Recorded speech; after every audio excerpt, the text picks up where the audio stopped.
விஜய் வர மாட்டானாரு. அப்படி வந்துட்டாரா இவர் என்ன பண்றாரு? ஃபர்ஸ்ட் உனக்கு ஓட்டு இருக்கா? ஆஹா, நீ விஜய் எதை வச்சு நீ இது பண்ற? விஜய்க்கு ஆதரிக்கிற, விஜய்க்கு சப்போர்ட் பண்ணின்னு வரல. இப்போ எதை வச்சு? உயிர் எல்லாம் கிடையாது. எதை வச்சு நீ சப்போர்ட் பண்ற? அப்ப டிஎம்கே வச்சு நீ சப்போர்ட் பண்ற? நாங்க 75 வருஷம் கட்சி 4-5 வாட்டி ஆண்டிருக்கோம், புரியுதா? 6 முறை ஆண்டிருக்கோம். இது 7வது முறை. விஜய் எத்தனை வாட்டி அரசியல் பேசுறாரு? இந்த 3 வருஷமா நான் வீட்டை விட்டு வெளியில வர மாட்டாரு. அவருக்கு வந்து எல்லாரும் சப்போர்ட் பண்றீங்க. இங்க பாரு, உங்க ஆளுக்கு வந்து பிரச்சாரம் பண்றதுக்கு இப்ப வரைக்கும் வரவே இல்ல, புரியுதா? எத்தனை நாளுக்கு வரவே இல்ல.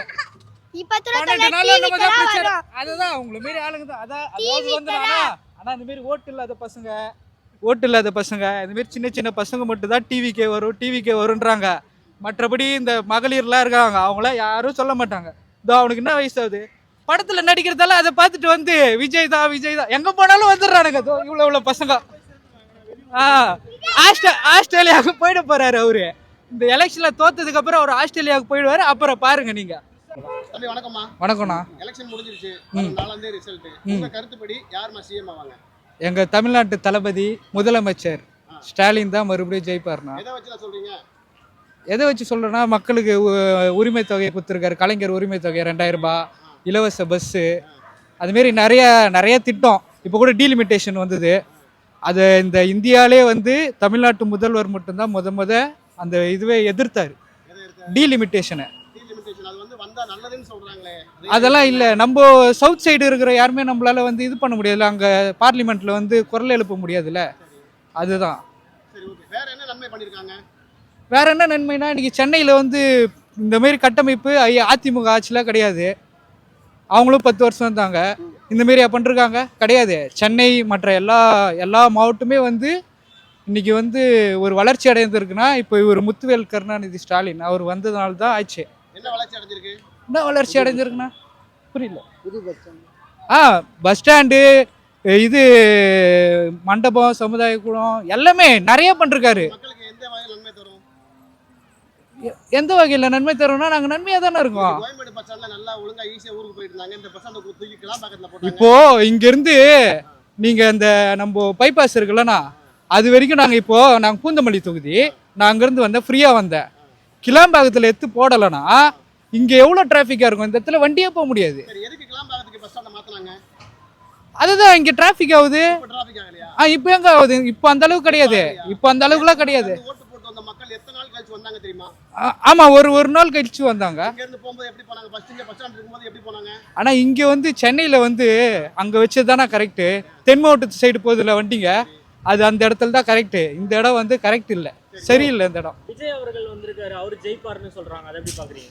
அதெல்லாம் சும்மா கதைண்ணா, அதெல்லாம் சும்மாண்ணா. அப்படிலாம் ஜெயிக்க மாட்டாரு. அவருக்கு வந்து அதாவது மக்கள் இருக்காங்க, ஒருத்தவங்க ஒரு கேண்டிடேட் இருக்காங்கல்ல, அந்தந்த தொகுதி கேண்டிடேட். ஒரு சில தொகுதியில வந்து கேண்டிடேட் யாருன்னே கூட தெரியாது, புரியுதுங்களாண்ணா? அவர் எப்படி ஜெயிப்பாரு? லோக்கல்ல இருக்கிறவங்களுக்கு நல்ல அறிமுகம் இருக்கணும், அது மாரி இருக்கணும்ல. அப்படின்னு இங்க இருக்கிறவங்க சொல்லிக்கிறாங்க. ஆனா மற்றபடி அவர் ஒன்றும் உலகத்துக்குலாம் தெரியாதுண்ணா. தேமுதிக தலைவர் சொல்லியிருக்காங்க, பாலியல் வன்கொடுமை நடக்குது, அங்கங்க கள்ளச்சாராயம், அதெல்லாம். ஆனா அதுக்குன்னு வந்து போதை பழக்கம் பெருகி போயிடுச்சுன்றாங்கல்ல. இந்த நம்ம தமிழ்நாட்டுல எங்கன்னா கஞ்சா விளைச்சல் இருக்கா, எதனா விளைச்சல் இருக்கா? எல்லாமே பிஜேபி ஆன்ற இடத்துல தான் கஞ்சா விளைச்சல் இருந்து எல்லாமே. விதைக்கிறதா? விற்கிறது பிஜேபி கிடையாது. அவங்க சென்ட்ரல் கவர்மெண்ட் இருக்குல்ல, ரயில்வே ஸ்டேஷன்ல தான் எடுத்துன்னு வராங்க. இந்திக்காரனு தான் இங்க எடுத்துன்னு வராங்க. நம்ம தமிழ்நாட்டுல எங்கன்னா விளைச்சல் இருக்கா? நீங்க சொல்லுங்க. எவ்வளவுதான் சட்டம் இன்னைக்கு வந்து சட்டம் கடுமையா இருக்கு. என்டிபிசி ஆக்ட் 45 நாள் 50 நாள் வெளியிலே வர முடியாது. இப்போ கஞ்சா அடிக்கிறவனை கூட புடிச்சு போடுறாங்க. யாரு அவரு? நான் இப்போ கட்சி இருக்குன்னா 4 பேர் வரதா செய்வாங்க. நம்ம நான் சொல்லிடுறேன்.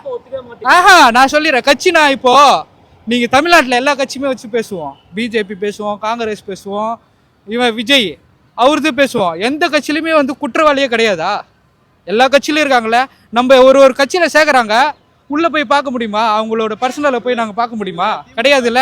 பல பேருக்கு பிடிக்காத காரணம் அவங்க தலைவரையோ இல்ல அவங்க புள்ள உதயநிதியோ கிடையாது. ஆ. கட்சியில இருக்கக்கூடிய நிர்வாகிகள் இருக்காங்க பாத்தீங்களா? ஆனா பண்ற அராஜகங்கள் எங்கண்ணா அராஜகம் பண்றாங்க நீங்க சொல்லுங்களேன். கட்சியிலுமே இப்படி ஒரு அநியாயம் அராஜகம் அதான் எந்த கட்சி நிர்வாகியும் பண்றது நான் சொல்றேன், எந்த இடத்துல அராஜகம் பண்ணாங்க? போலீஸ் புடிச்சு உள்ள அரெஸ்ட் பண்றாங்க. யார கட்சிக்கு பேர் சொல்லுங்க. பண்ணவங்கள அதான் யாரு பேரு? பேரு பாலியல் வன்கொடுமை பண்ண தப்பு பண்ணவங்கள போலீஸ்காரங்க அரெஸ்ட் பண்றாங்க. ஆமா. கட்சிக்காரங்க போய் கூட்டி வந்துறாங்க. அப்படி இல்ல யாருமே. அண்ணா யூனிவர்சிட்டில ஞானசேகர் அவர் என்ன ரிமாண்ட் பண்ணல, எதுவுமே பண்ணலையா? அவருக்கு கேட்டாரு. ஃபர்ஸ்ட் ஏன் வெளிய விட்டாங்க அவரை? ஃபர்ஸ்ட் அரெஸ்ட் பண்ணாங்க, வெளிய வந்துட்டாங்க. ஏங்க இது பாருங்க, கோர்ட் வந்து சரி bro. எங்க வெளியில விட்டாங்க, அப்ப கூட மறுபடியும் ரிமாண்ட் பண்ணிட்டாங்களே. கொடுத்தாங்க. ஆமா ஃபர்ஸ்ட் நாள் போனாரு, ஆமா. அடுத்த நாள் காலையில வெளில கூட்டி வந்துட்டாங்க. திரும்ப இந்த விஷயம் வந்து பெரிய விஷயம் ஆனதுக்கு அப்புறம் தான் அரெஸ்டே பண்ணாங்க. அப்படிலாம் இல்ல, நான் விசாரிச்சுன்னு இருந்தாங்கண்ணா. நீங்க அதுக்கு முன்னாடியே வந்து அவர் தான் பண்ணிட்டாரு. இப்படி முட்டு கொடுக்க கூடாது. ஆஹா, நான் ஏன் முட்டு கொடுக்குறேன்? நான் நடக்கிற உண்மையை சொல்றேன். முட்டு கொடுக்குறோம். அவங்க வந்து அரசியல் பேசுறதுக்கு தகுதியே இல்லாதவங்க. எல்லாருமே வந்து ரசிகர்கள், புரியுதானா? அரசியல் பேசுறதுக்கு அவங்களுக்கு தகுதியானவங்களே கிடையாது. இன்னைக்கு தமிழ்நாட்டுல எத்தனை டிபார்ட்மெண்ட் இருக்குன்னு சொல்லிட்டு விஜய்க்கு ஃபர்ஸ்ட் தெரியுமா? தெரியாது. அவருக்கு தமிழ்நாட்டுல எத்தனை டிபார்ட்மெண்ட் இருக்கும், எந்தெந்த துறையில என்னென்ன வேலை செய்யணும், அதெல்லாம் ஒண்ணுமே தெரியாது. அவருக்கு வந்து கண்மூடித்தனமா வந்து ஓட்டு போட்டிருக்காங்க மக்கள். அது கூட மக்கள்லாம் எல்லாரெல்லாம் போடல, புரியுதுங்களாண்ணா? சும்மா இந்த வயசு பசங்க, வாலிப பசங்க தான். லேடிஸ்க்கு எல்லாருக்கும் தெரியும். நான் வந்து பூந்தமல்லி தொகுதி, நான் பூத்தில் இருந்தேன். லேடிஸ்லேருந்து சின்ன பசங்க, அந்த 18 வயசு 19 வயசு பசங்க தான் போடுறாங்க. மற்றபடி எல்லாரெல்லாம் போட்டுடல. எல்லாரும் விஜய்க்கு தான் போறாங்கன்றாங்க. முதல்ல அப்படிதான். விஜய் நான் ஏன்னா பயப்படுறோம், மறுபடியும் நாங்க தானே ஆட்சிக்கு வருவோம். 100% சொல்றேன், மறுபடியும் நாங்க தான் ஆட்சிக்கு வருவோம். விஜய் வந்துட்டாருன்னா அதெல்லாம் வாய்ப்பு கிடையாதுண்ணா. நான் சொல்றேன், வாய்ப்பே கிடையாதுண்ணா. பெட்டு கட்டுங்க. என்ன பெட்டு கட்டலாம் நீங்க சொல்லுங்க. அவர் வந்துருவாருன்றோம். அதெல்லாம் வரத்துக்கு வாய்ப்பே கிடையாது. நான் சொல்றவன் சொல்லுவாங்க, புரியுதுங்களாண்ணா?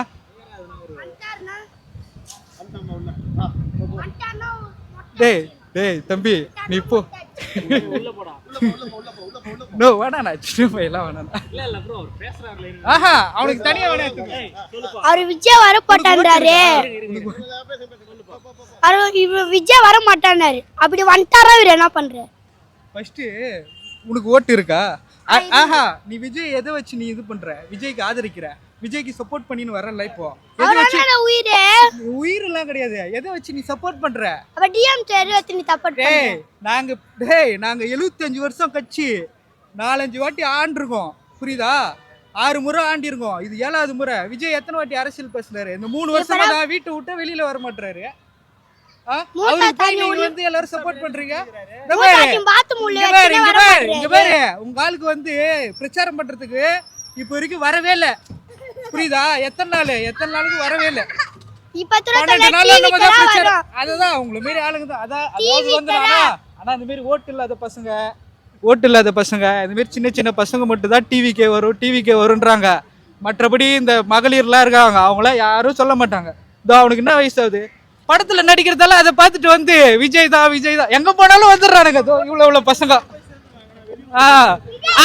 ஆஸ்திரேலியாவுக்கு போயிட போறாரு அவரு.